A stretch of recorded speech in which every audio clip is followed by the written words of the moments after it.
So hello guys यार, कैसे हो आप लोग। तो यार आज की इस वीडियो में मैं हिटमंकी के एपिसोड 4 को एक्सप्लेन करूंगा। और अगर तो अभी तक आपने इसके बाकी के 3 एपिसोड्स नहीं देखे तो जाके पहले वो 3 एपिसोड देखो ताकि आपको एपिसोड 4 की स्टोरी अच्छे से समझ आ जाए। तो चलो यार बगैर किसी देरी के एपिसोड 4 के एक्सप्लेनेशन को शुरू करते हैं।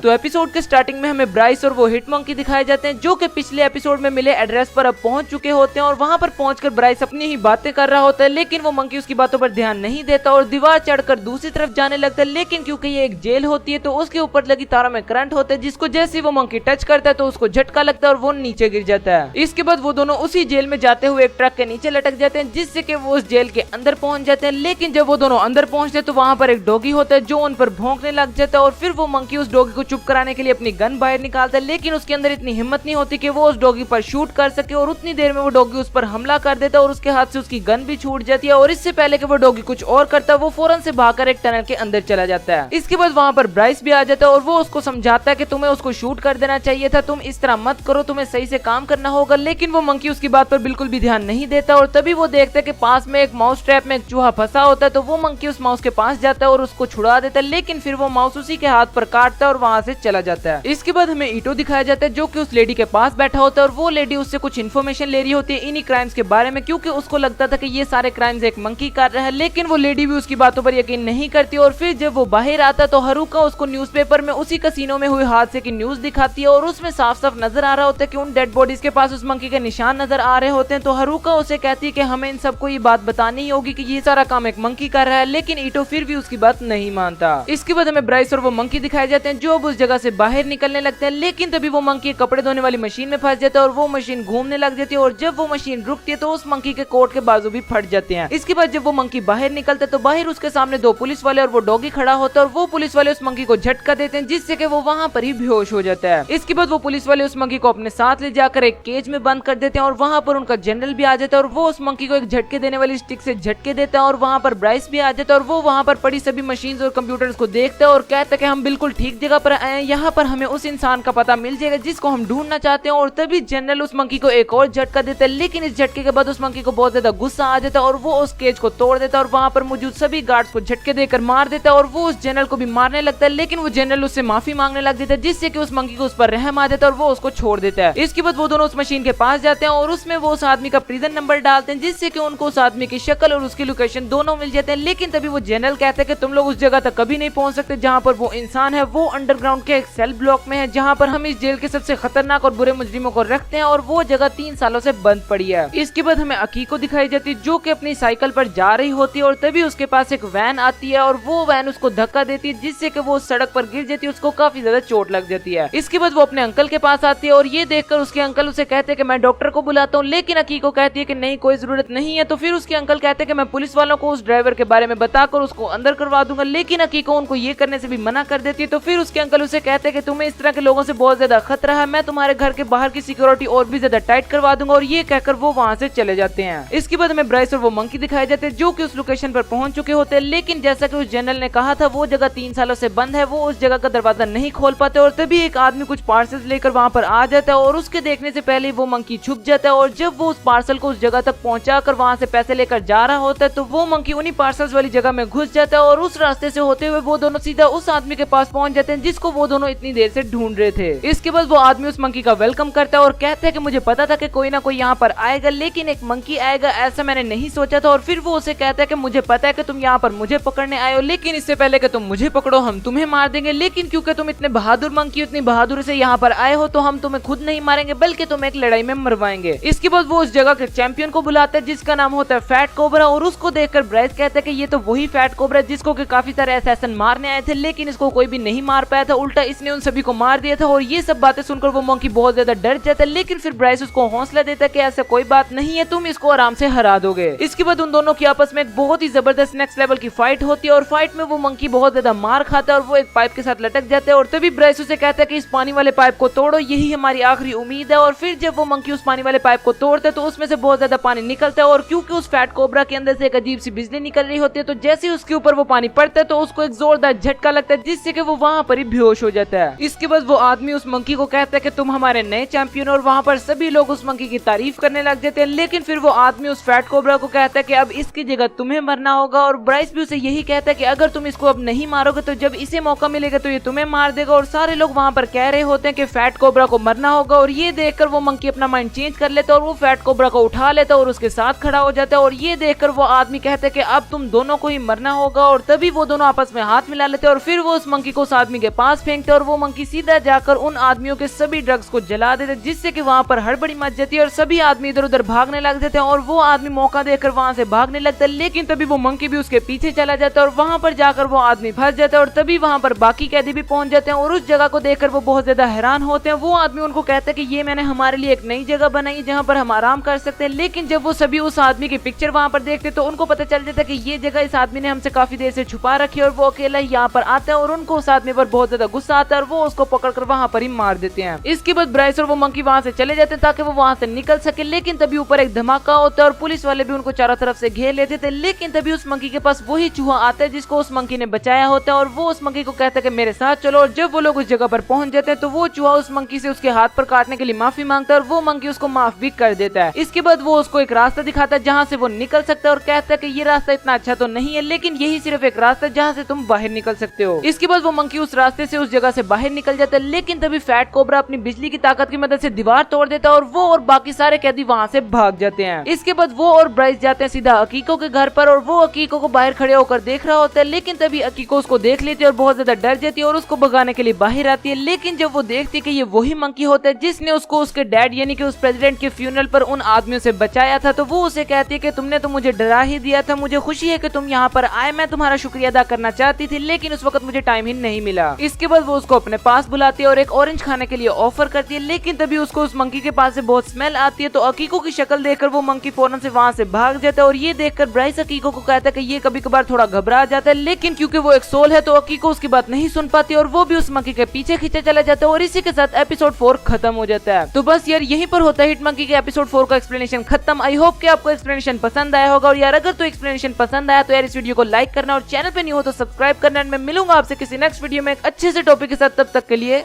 Good bye.